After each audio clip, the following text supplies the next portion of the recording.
এই হচ্ছে অ্যাপার্টমেন্টের এন্ট্রি ডোর, P1 ফ্ল্যাট।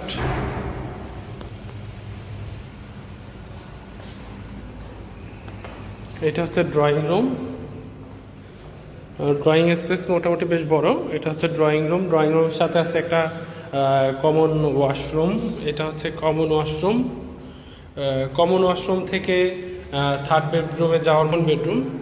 কমন বেডরুমটাকে দুই দিক থেকে ইউজ করা যায়, অর্থাৎ এইটা একটা ডোর কমন বেডরুমের, এবং কি এই পাশে একটা ডোর চাইলে ড্রয়িং রুম থেকেও ইউজ করা যায়।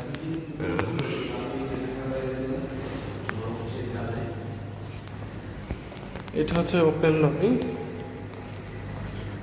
এটা হচ্ছে ডাইনিং স্পেস।